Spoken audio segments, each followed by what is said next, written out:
jirtu hordoftoota tiyyaatii nageenyi koo bakkuma jirtanitti sinaa qaqqabu. Warri haaraa taatan baga nagaan dhuftan subscribe gochuudhaan gara maatii keenyaa dabalamaa isiniin jedha. Har'a moo viidiyoo dibata fuulaa tokko isinii fidee dhufeera. Warri beektan itti fayyadamtanii yoo jiraattan ni beektu. Warri itti fayyadamtanii hin beekne immoo akka itti fayyadamtanii fi akka bu'aa gaarii irraa argattanii isinii fidee dhufeera. Baay'ee tokko jaaladheeni kanaaf isiniifillee sheerii faa godhu jedhee isinii fidee dhufeera. Akka baay'ee jaalattan abdiin qaba.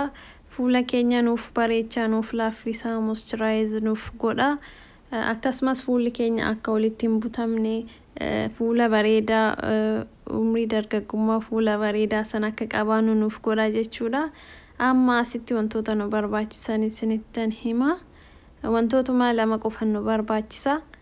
Killee nu barbaachisa. Asitti immoo akkuma argitan baaziliinii ni qaba jechuudha. Kana lamaan walitti fayyadamuudhaan isiniif hojjedha. Anis nama biraa argee yaalee baay'ee tokkoon jaaladhe. Yaalaatti itti fayyadamaati ilaala. Warri beektanii beektu. Warri fayyadamtanii hin beekne immoo akka itti fayyadamtan fi bu'aa bareedaa akka irraa argattan abdiin qaba. Killee boora isaaniin fayyadamu adii san qofa fayyadamaa asitti.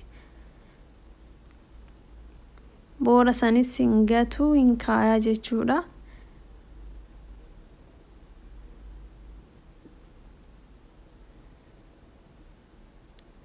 Baay'ee tokko fuula namaaf bareecha.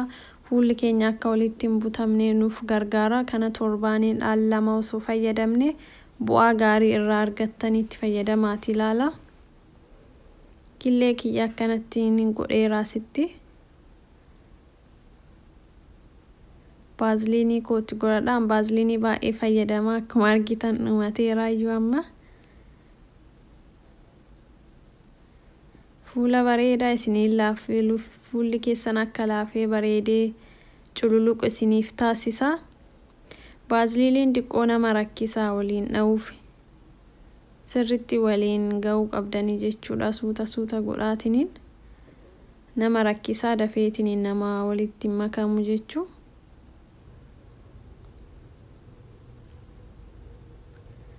Fuula keessanii akka isiniif bareedu. Warri eejiyaa baay'ee itti fayyadamanii gara keenyatti garuu akkanatti itti fayyadamanii baay'een keenya hin beeknu. Warri eejiyaa fuulli isaanii osoo argitanii baay'ee tokko ijoollee fakkaatu. Wantoota akkanaa fayyadamanii kan akka daakuu ruuzaa fa'aa maaskii akkasii fayyadamanii fuulli isaanii baay'ee tokko bareeda. Gara keenya garuu baay'ee fayyadamnu. Sirriitti waliin dhaa jechuudha amma akka sirriitti inni wal makutti. Asirratti loomii xiqqoollee itti godhachuu ni dandeessu. Yoo loomii sin qabaanne anama loomii waan manaa hin qabnee fi loomii yoo barbaaddan xiqqoo itti godhachuu ni dandeettu jechuudha hanga osoo hin baay'isin jechuudha. Suuta ittanii akkanatti waliin dhuftanii. Dibatni kun guddaa kan nu fayyaduu fi fuula keenya akka walitti hin butamneef nu fayyada inni guddaan jechuudha. Isarratti immootu fuulli keenya akka bareedee ifee laafee jedhutti illee nuuf gargaara jechuudha. Baaziliiniin kun illee moisturize nuuf godha. Killeen adiin kun immoo vaayitaamin E'dhaan kan badhaadheedha. Vaayitaamin E immootu fuulli keenya akka walitti hin butamneef nu fayyada jechuudha. Suutuma jennee akkanumatti wal seensifna jechuudha. Baaziliiniin dafee namaaf honnoon ta'u.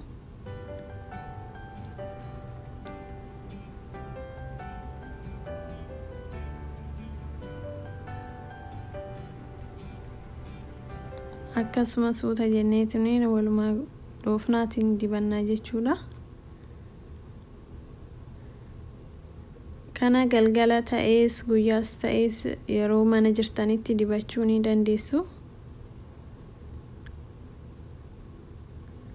Meekaappii isin hin barbaachisu kana yoo dibattan jechuudha. Fuulli keessan baay'ee tokko bareeda. fuuluma keessan erga dibattanii akkasuma baatanii deemuu ni dandeessan. Erga dhiqattaniin booda meekaappii waan tokko isin hin barbaachisu jechuudha. Fuula kiyya erga dhiqadheen booda fuula goggorgaa irratti jechuudha saamunaan erga dhiqattaniin booda fuula natsaa irratti dibattuun jechuudha. Anan harka irratti dibadhee isin mul'isaara. Fuula keessan dibachuun dura wanna hunda harka keessan irratti ilaalaadha. Alarjikii garagaraa warri qabaattan yoo ta'e isinitti tasmaamaane ta'e dursa harka keessan irratti ilaalaadha. Sanaan booda fuula keessan dibadha. Namni garii killee alarjikii waan qabuuf saniif wanna hunda erga fuula keessan irra osoo hin godhin dur harka keessan irratti yaalaati. Sanaan booda fuula keessan dibadha jechuudha. Erga akkanattiin dibadheen booda daqiiqaa 30 teessiseetiniin sanaan booda dhiqadha jechuudha bishaan qorraadhaan. Sanaan booda zanaa jettanii bareeddanii baatanii deemuu qofaadha wanni biraa isin hin barbaachisu.